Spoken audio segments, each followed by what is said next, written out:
Ben, first we want to congratulate you. You were on a podcast earlier, correctly identified that the GSU men's basketball team A will be in the postseason, and that GSU football will be moving on from basically Division One to the big boys now.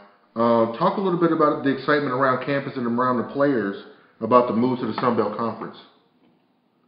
It really is tremendous, and it's tangible. You know, we certainly got to see last Monday's press conference that a lot of players weren't there because they were in class in the afternoon, but you can see certainly the responses. They know it. They realize that the level of opponents that they'll be facing week in, week out, and I think more than anything else is for the fans is you recognize the names of the teams you can play, and as has been kind of discussed, certainly among fans, being able to go against higher ranked opponents every single year. So while year one brought Alabama, year two Houston, this year we head to Knoxville to play Tennessee. Being able to see multiple big time name schools potentially, and as a matter of fact, for the most part, the players and even recruits view FBS football as Division One and FCS football as Division Two. So whether that's right or not, it's one of those things where perception becomes reality, but I know the excitement is tremendous right now. Yeah, when I first heard about it, I heard about it on PantherTalk.com. Shameless plug for you guys, but unfortunately, the local media doesn't really do a great job of hyping it up a little bit. But, on Facebook, the outreach was tremendous. A lot of the friends of mine who went to Georgia State, they're excited about the fact that we're going to the Sun Belt Conference. Georgia State, if I'm not mistaken, back in the day, used to be in the Sun Belt Conference. It's where they used to play some of their basketball games. Am I right about that? Yeah, it was. It was a founding member back in the late 70s, and certainly some of the old school alums and folks that way remember us in the Sun Belt. We got out in the beginning of the 80s and moved over into the TAC, which became the A-Sun. But that was what the wild part about it is we've been here before, but we get to go back and certainly jump in a conference that is better fit for us geographically and a return home, if you will. Yeah, no, I agree. The CAA is a great basketball conference, but a lot of Virginia-based schools, kind of hard to build a rivalry with some of those schools. You kind of touched on something that I wanted to ask a little bit about. Compare the CAA to the Sun Belt for both football and for basketball. We had a conversation on the podcast. I kind of feel like the CAA is a better basketball conference, but maybe not a better football conference. Am I right in that assessment? No, I definitely would agree. Comparing FCS football and FBS football is very difficult because you have 85 scholarships compared to 63 scholarships. So it allows you basically an entire offense and defense essentially with the scholarship players on the roster. Guys that will fall through the cracks in some cases, but for the most part, you're recruiting guys. If you follow the recruiting rankings, that are going to be ranked. They're going to be 2-star, 3-star, in some cases even 4-star guys. Those are so subjective and certainly change from time to time. And a lot of times, guys that sign with us or other SBS programs, they're going to get dropped down. And I've had conversations with folks at Rivals and other places about that as well. Football, there's definitely no comparison. I would agree with you. In recent years, the programs at the top of the CAA are much stronger. The VCUs, even George Mason in recent history, although I believe they are collecting less prestige nationally since their Final Four run. Even at Drexel, we saw what happened to them. We saw how they were basically left out in the cold, 28 wins, but certainly the schedule in the 250 range, and that's really what was a tough part. Is the bottom of the league was so bad. There's so many folks that I've had conversations with as well who said, hey, you know what, Western Kentucky went on a run.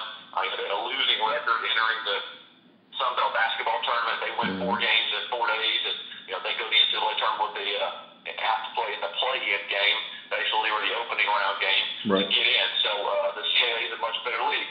In all actuality, if you go back just last year, yes, there were better teams in the CAA than in the Sun Belt, but both teams received one bid to the NCAA tournament. So from a overall landscape national, they're on the same level.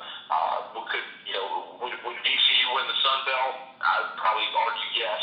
Would some of the other teams do very well against their top teams? I agree there. The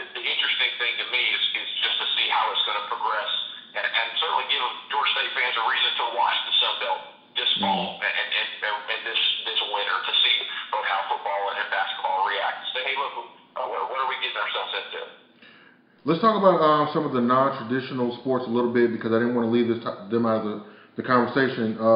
The men's baseball team, the women's basketball team, the women's softball team, which we will talk about in a second. How about for other sports? How will that transition benefit those sports? It's actually a lot better. I had a conversation earlier this week, and it's one of the things where certainly men's basketball, with the success we had with Coach Hunter in his first year, a lot of folks focused on that. In baseball, it's a big step up. Softball is a step up. Men's and women's golf probably about the same, but overall, the Olympic sports are much better in the Sun Belt. Certainly been in the CAA. It's just a focus thing. It's also the further you get up the East Coast, some of the Olympic sports don't become a priority.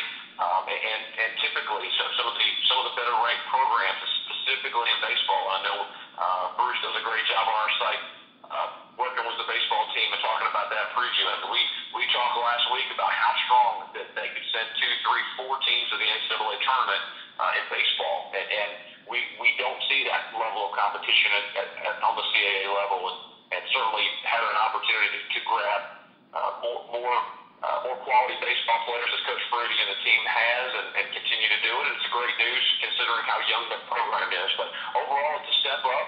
If you just scope it from every single Olympic sport, as well as the revenue-generating sports, overall the athletics is a step up in my opinion. Okay, so we're definitely going in the right direction. That's very good to hear. Before I kind of skipped over a question, but let's go to football, because that's the one that drives the bus pretty much.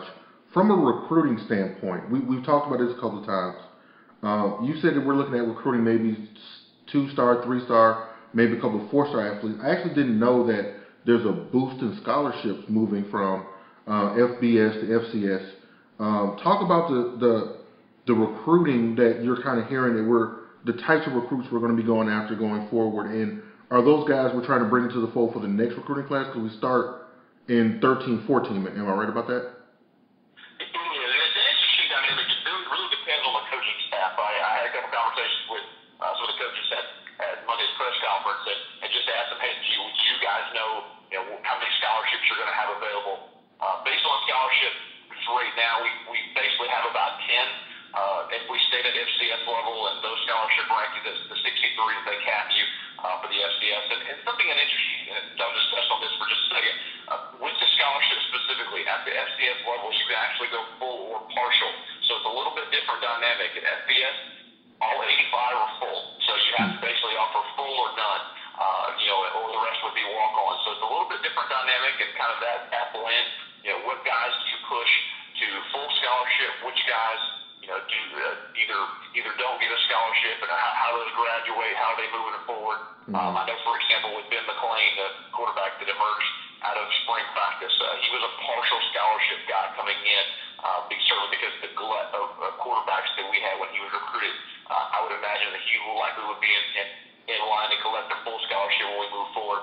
Okay. But using the example of South Alabama, they went through the FBS transitional period last year. What they did is kind of did a mix. They went in and said, okay, we're graduating this number. We're going to go ahead and add half of the allotted 22 or so. It took about 16, 17 extra scholarships in that neighborhood. In all actuality, if we wanted to use and make 2013 an enormous recruiting class, we probably could take over 30 next February. I do not anticipate that happening. I think that makes no sense, because you certainly don't want to have such a humongous class that you would eventually graduate in 2016, 2017 in that neighborhood. So it's an interesting dynamic, but yeah, talking about the quality of recruits, we're already seeing, and it's very early. The evaluation period just opened the 15th, so scholarships can begin to come out verbally.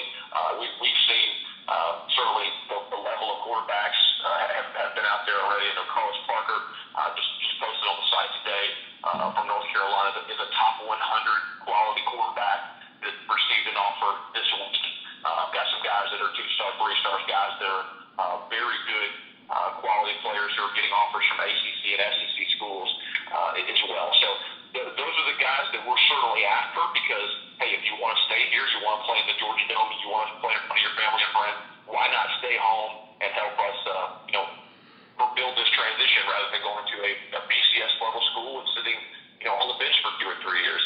That's a good question.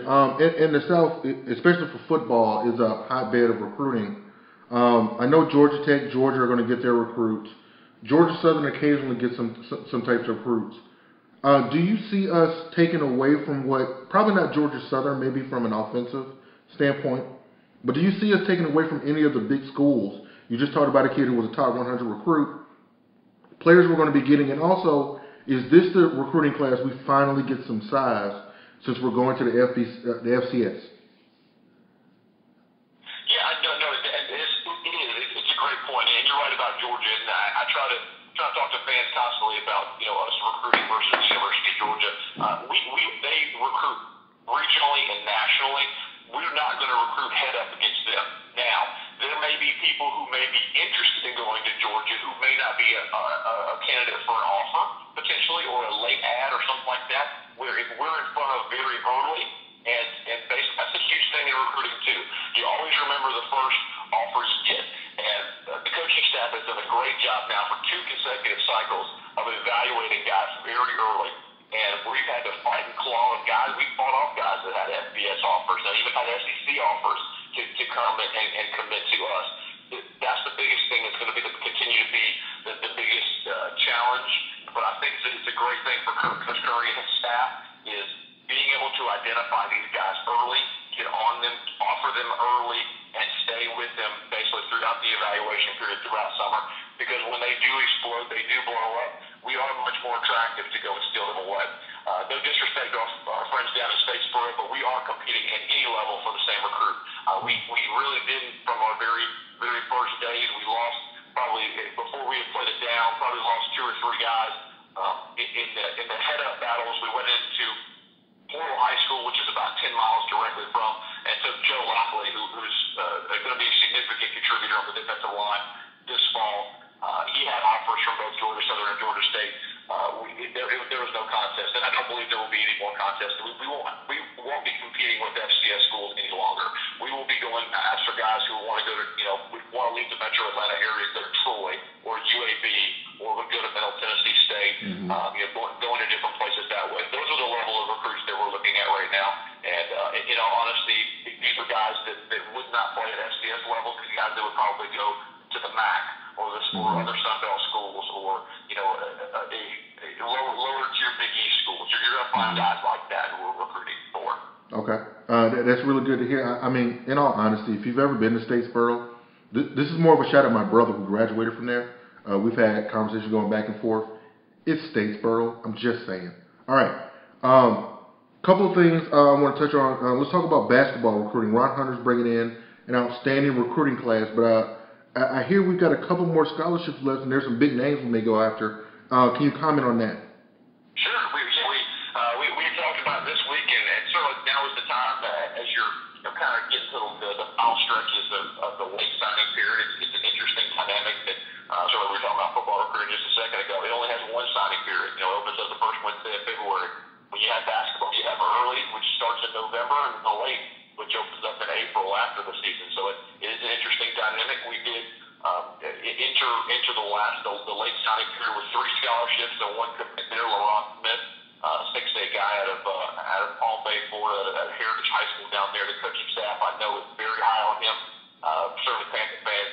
He looks like a 17-year-old Eric Buckner clone. He has tremendous wingspan, tremendous leaping ability, and honestly, I think a little bit more offensive polish than what Eric did when he got here 2 years ago under Ron Barn. I really like his upside and potential there. Has a little bit more weight already as a 17-year-old than Eric had. I like him a lot. There are 2 scholarships available. They've had a ton of visitors on campus, so we've talked about them. I know former Wake Forest transfer Melvin Tabb, who was the top 50 guy, was on campus 2 weeks ago, and he ended up signing with Kent State. There's a little bit of baggage with him. We talked about one of the reasons that he got that he left the Wake Forest program, is he got himself in trouble up there and with the law. And I always wonder too. If you're Coach Hunter, you don't necessarily want headaches on your roster. Yeah. And to amplify that, he's also bringing in Coach Hunter as his own son. So if you're a parent, would you want to bring your own son in and bring somebody in that may be a bad influence? I highly doubt that. Right. Another guy they were looking at was Marcus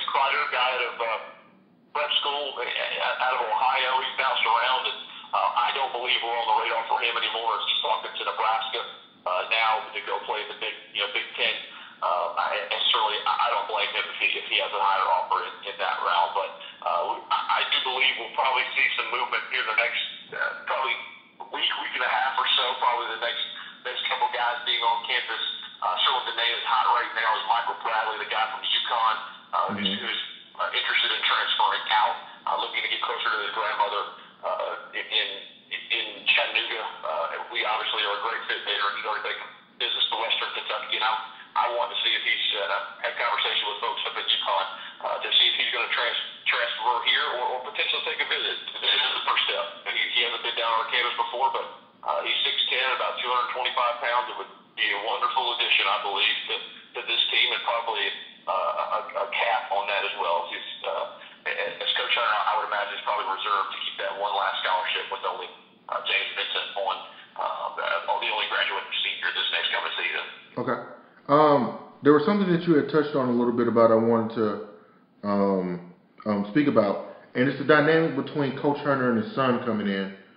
Have you had any conversations about how that's going to be? Obviously, he's excited to coach his son, but I'm pretty sure he's not going to take it easy on his son. How is that dynamic going to play out? In practices and in game time, he's probably just going to look at him like another kid, I'm assuming. It is. It's going to be very interesting, and something that he's mentioned too before in the past is overall not just RJ, but he wants to keep the pressure off the freshmen on our team, and I know that's going to be difficult because they're so talented, and it's a scenario where they're at need positions. But I think the dynamics and just seeing, certainly seeing RJ's and his team, Pike High School up in Indianapolis, run to the state title game. He was definitely a leader on that team. He's a tremendous shooter, a tremendous scorer. I know he played in the Indiana State All-Star game up there as well, and dropped 25 points and just did his thing up there. I heard very early that he was a right-handed Tayshaun Prince, and I'm not one for hyperbole, but I saw him and I could see exactly the comparisons that way. He's a dynamic scorer, and you're right. I'm very interested to see how that relationship's going to be. I have to imagine that anytime you coach your son, you have to be a little harder on him, just because you want to set that example. But RJ's a tremendous worker, and really that's the interesting thing about this entire roster. These guys are energy guys. The guys are bringing in dynamic players, very good at their position, very efficient scorers, efficient shooters. Don't have to take a lot of shots to get points. And I definitely see our team being very much different this coming season because offensively they will be much more skilled than we were last season. Let me ask you a possible starting lineup for next year. I know this is I think arguably the best recruiting class Georgia State has ever had. Who do you see starting coming next year for men's basketball, the starting five, assuming, the team is what it is right now? It's a great question, and one of the recruits that we don't even think about because basically he set out all last year was Manny Atkins, who played basically 2 seasons in the ACC with Virginia Tech. I definitely see him, being a starter on the team. Definitely when a returning point guard, Devontae White, he is the catalyst. He's the guy that is the engine that makes it go. Yep. I could see a guy like TJ Shites step in at power forward potentially, and start over. May be the only freshman in the starting lineup. I could see also as well RJ taking that shooting guard to small forward role, possibly coming off the bench. I like Rashad Richardson. He played well with the last stretch of last season and is a very good shooter, fits that role. I think he also understands too what Coach Hunter wants defensively. That's an important piece of this as well is how quickly these freshmen will be able to adapt to the defensive pressure that Coach Hunter does and really adapt to that. We don't run just one base defense; we run several. So it's constantly changing. These guys have to understand that. I know I've been in the past not a huge fan of James Vincent starting.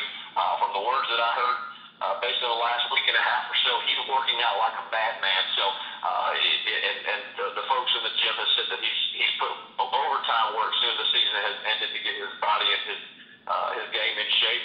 I could see him being a starter at the center position as well. So, I know probably put seven people out there for 5 spots, but that's pretty much what we're going to see. This is going to be a much deeper lineup, and I truly believe it's a scenario where you may have a starting 5, but guys' space they're going to be interchangeable.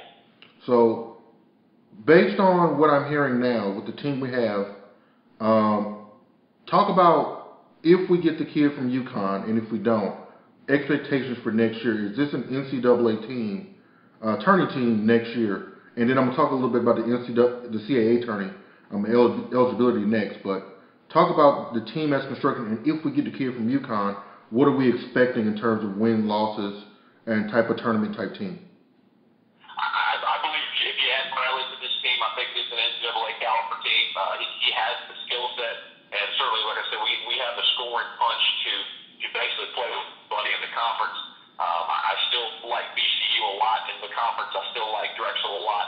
I would put us in that 3-4 range, but I'm going to be very interested to see, just because there's a lot of the media in the CAA will rank us very low again, just because on paper we lost 6 seniors and 4 of those are starters in their minds.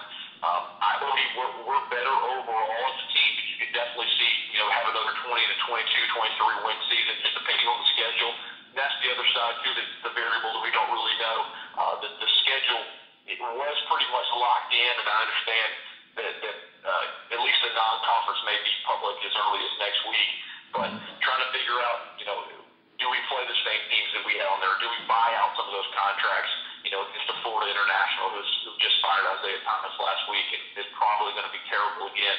While that's great to get a win, you'd probably rather have a team that would boost your RPI to put you more competitively. I think the staff certainly learned a lot of lessons from the Drexel, seeing how many games they had won, how quality they were of an opponent. They're a tremendous win streak, and yet they're still left out of the NCAA tournament. So I think we can learn. You can learn how to do that. You can learn, how to manipulate the schedule there to help your RPI, play bigger time schools. Whether it be going out west again and like we did last year and played at Washington, or playing folks that are a little bit closer to home, that you definitely could help the RPI. I know Louisiana Tech comes back here, and they should be a quality program. They won, I believe, 18 or 19 games and finished very high in the WAC last year as well. So it's going to be interesting. And while I believe this is a 20-plus win team again, it really just depends on the schedule and honestly who gets there. But we're definitely not going backwards. This team has the talent to win just as many games as they did in 2011-12. I remember one of the things that was being talked about was us being eligible for the CAA tournament. I don't know if that got rectified. Can you comment a little bit on that and how that affects the team next year? It's going to be very interesting to see this summer, and certainly, our announcement to jump to the Sun Belt had a ripple effect on that, because there was conversations that the CAA was going to increase their exit fee from $250,000 to as much as $1 million. That vote got postponed with no rescheduled date in mind, which a lot of folks, have even Matt Litos up in Virginia, CAA Sports or CAAHoops.com had said, well, maybe they just did that to get Georgia State to do what they did. I disagree completely. I think basically it's more of a sign that VCU and George Mason are looking around, and it may be a scenario where they may be gone as well. The dynamics of the CAA schedule are going to be very interesting, because it is expected that UNC Wilmington and Towson will finish below the APR levels, and they will be ineligible. So do you go to Richmond with 9 teams as us being ineligible, having those 3 teams out? Do you, if ECU announces in the next month or so that they're gone and going to the A10 along with George Mason, do you have 7 teams? I mean, this is something that obviously the CAA is going to have to see. I don't believe that all schools are on board in basketball, and that's why you saw that vote get postponed. I think Tom Yeager, the commissioner of the CAA, has to really take a hard look at what his league looks like right now, and if making us ineligible in anything certainly sets a bad precedent for anybody else that wants to leave. I understand it has happened before when Richmond left the league for the A10 back in the early 90s. It does set a bad precedent, and I understand their idea. They don't want someone that's leaving the league potentially to win. It just, to me, waters down the league overall. And as Coach Harris said, if you're going to make us ineligible for the conference tournament, don't give us any conference games either. No, that makes sense. I think if you're make them a true independent, let them try and go out and schedule a schedule that can get in that large bid or something else. But we're not playing your conference games. You're not going to let us in the tournament. And, lo and behold, this team may be capable of winning the tournament. I kind of find, and I'm sure it's been said on PantherTalk.com, it would be awesome if we were the number one seed in the CAA and we're not eligible because we were leaving. And I think that would be kind of an interesting, look, we are the true de facto champions of the league, and it'll be interesting to see what would happen come turning time if that occurred. Let's talk to something that has gotten a lot of run on Facebook with some of my friends. Some of my colleagues are teachers also at Georgia State. Joe Bellin is a professor at Georgia State. The girls softball team laying the smackdown on number 2 Alabama. Some of my friends in Alabama are like, oh, well, it's softball. I don't care. We beat Alabama in a sport that is of relevance. How cool is that? And can you ever remember a GSU athletic team beating a top 1 or 2 team in the country at any of the sports that we played? No, you're right. It was a great accomplishment by second-year coach Roger Kincaid and the ladies over there. And you're right. No, it had never happened before. We've been playing Division I sports since 1963, 64. So you're looking at 49 years, and we have never beaten the top 1 or top 2 team ever. And Alabama had they came into that game last week at 40-2. Yep. And just a ridiculous, astounding record. And certainly with women's softball, you have the dominant programs, and Alabama absolutely is one. And big kudos and credit to that squad. They went straight to Tuscaloosa and did not bow down, walked in there and smacked them around, got a 5-1 win, and were able to escape. 3 years ago, baseball beat Georgia Tech in town when they were ranked 3rd in the country. So certainly the Diamond, both the ladies and the men have been very strong over the last few years, but that was a landmark win and certainly a huge statement for the softball team. And they are in great position again to make a run in the CAA tournament and again head back to the NCAA tournament. That's awesome. Great job, Lady Panthers softball team. Very good job. One of my friends, Stephen Height, teaches the girl on the softball team. So shout out to you ladies over there. Let's hope much success to you going forward. Couple things I do want to talk about that Bellin wanted me to ask you. Curry's role with the football team going forward. There's been some rumblings that he may go to the athletic director and someone else to go to the football program. Do you foresee him staying for the next 3 or 4 years, or do you know how is that dynamic going to play out, you think? It's a great question, and I don't know. I know he's going to turn 70 later this fall. He's in the final year of his contract. So there's some interesting dynamics there as well. I've asked multiple times if he was going to sign an extension, and from all indication, looks like he's going to wait till the end of the season to make that decision. I know as a fan, I know as somebody that has been around this football program, I think there's no question he has to be a part of it in some way, whether it's a position with athletics, whether it's a fundraising role, a part of the large donations that they had received, or certainly because of relationships that he has cultivated. And he knows and was able to tap into his own network. I think that's critical, having him involved that way. At the same point, you want to certainly move into FBS ranks in 2013, 2014 into the Sun Belt. If he does choose to retire, and that's his choice there, and he wants to ride off in the sunset, we do. It does make it difficult to have his shadow over the program. We've had a tremendous run in the 5 years, basically with the explosive growth we've gone from non-existent to the Sun Belt in basically 4 seasons there. I personally would love him involved in the standpoint of all things football, but you have to be careful from both sides because he also understands that if a new coach is hired, you don't want to necessarily cast that shadow over, and they want to do things their own way.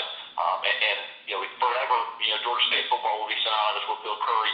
I don't care how long we play, or we're into in our 50th season. We will know our first coach. We will know who set the foundation for this program going forward, and obviously was a huge factor in a lot of these kids coming here and building this program and building this team. So I do want to see him involved. If that's some role in athletics, I think it'd be great. It just depends, obviously, on what he wants to do and what his vision is long term. And If he wants to do that, or if he wants to go hang with his grandkids and go live back in the mountains of North Carolina like he was before we gave him the call to be a head coach. So I'm interested to see it, but I'd love to see him involved in one way or the other in our overall athletic program. I think he'd be nothing but an asset. That was one of the things we were talking about. I know one of the assistant coaches, a good friend of yours, I think took the Tennessee State job. Is that right? You said Travis Williams, the Yes. former assistant. Yes, former assistant Travis Williams did take the Tennessee State job. So, is there somebody on staff that would take over that would be like kind of the coach in waiting, or you think they'll go outside the program to bring someone in if Coach Curry retired? It's an interesting question, and I think it's one that certainly President Becker and Athletic Director Cheryl Levitt will certainly have to address. I am not sure if there was somebody on staff that is necessarily prepared to do that. There's not a lot of head coaching experience on this roster, so they would be a first-time coach. After following basically a legend there, Coach Curry, to me it would be very difficult to make that transition. I would imagine that you probably want an established coach, certainly being in after your third season of football, or whenever Coach Curry chooses to retire. It's been a conversation. I know Director of Athletics Cheryl Levitt basically said he can coach as long as he wants to. So when that time happens, I believe you probably need an established coach, certainly for our first year in the Sun Belt. But her hiring practices have been, in some cases, just depending on the sport. Sometimes it's been elevated from that staff. Sometimes it's been, another established coach. So as it relates to this one, this specific job, I can't foresee anybody on the current staff being elevated to it. But I've been surprised and been wrong in the past. Last question. I saw this up on the Panther Talk website, so we definitely want to get it out there. Talk about Project 22 and what it means to, improving GSU athletics and Coach Ron Hunter and the team. Talk a little bit about Project 22 if you can. Absolutely. I appreciate you letting us talk about it. What Project 22 is, we really wanted to get, last year was tremendous. And part of the reason that I came to campus, I came to campus to basically play basketball and attempted to walk on with Coach Gisele's teams back in 99, 2000, 2001. And, there's so many basketball fans. That was our sport. That was was the reason that, we followed athletics, but we were passionate about it. We basically came together and said, hey, what can we do that's something different? What's something that's maybe a little bit unique?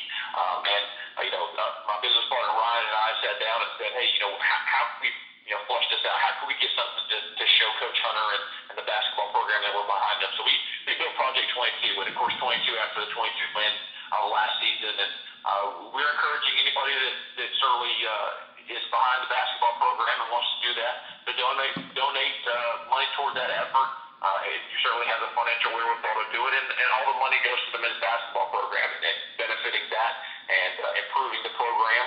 And we know that money's spent on men's basketball. Certainly not looking to slight any other sports or anything else of the general Panther Athletic Club, but we know certainly as fans and donors and alumni that the men's basketball program has been 7 years of darkness for a lot of us. They've really had a tough time. Losing seasons and that. We wanted to show a reason and our excitement behind Coach Hunter and the program, and Lewis to let him know that we're behind him and to rally fans that way. It's been tremendous, the response that we've gotten, and from both fans and honestly Coach Hunter as well. I have to imagine he's thrilled to have certainly some extra money to go out and improve things on the team, go out and have extra money to recruit with. All that donations as well goes to scholarships. So there's so many different things that can help out that way, and we just want to do something unique for men's basketball. Well, you can definitely count us in. We'll definitely be contributing, and we'll put it on the website as a link, and on Facebook and on Twitter to hype it up to help the men's basketball team. I know a lot of my friends are big basketball fans, follow the GSU team a lot. So anything that we can do to kind of help out Project 22, we'll definitely do that for you guys. Awesome. I really appreciate it. Not a problem at all. Last kind of question, kind of a nonsense question. Can you explain why Denver's in the Sun Belt? It seems like they should be in like the ski belt or something. They just seem out of place. It just seems weird. Like it is. It's interesting. And why is Louisiana second to WAC? And yes. We're learning sort of really quickly. And the issue GSU will quickly dissolve itself here this summer as Denver will move out of the Sun Belt and into the WAC. And the basketball, basically all sports. They don't have a football program, and kind of how Carl Benson, commissioner of the Sun Belt, described it is, you still have a team in University of Arkansas Little Rock who participates in all sports if it doesn't have a football program. As football continues to be the dominator and continues to do it, you'll start to see the shakeups between the teams that have football sponsoring members and basketball sponsoring members. I think Denver was a scenario where they wanted to get in the league where they could play basketball as they continue to jump into Division I level. They recently moved up from Division I. That was kind of one of the opportunities they had, and they went with it. So, but they're moving back better to a better geographical fit, and then the Sun Belt, I would imagine, is probably going to look to expand in the next 6 to 8 months as well, to add an additional team to kind of even out, level out at 12 schools playing both football and basketball. Gotcha. Well, Ben, I appreciate your time, man, as always. Keep doing a great job. Once again, PantherTalk.com is your website to learn about GSU athletics. Project 22, if you want to donate to the men's basketball team to help recruiting affairs for support Coach Ron Hunter. Let's not go back to another 7 years of darkness. Ben, on behalf of the podcast, man, we thank you. Look forward to your articles, and appreciate the time. Thanks a lot, Ed. I appreciate it. Thanks for having me on. Not a problem, Ben. Thanks. That was the official number 2 interview of GSU for GSU Men's or GSU Sports with Ben Moore. My name is Eric Mathis. Thank you for listening.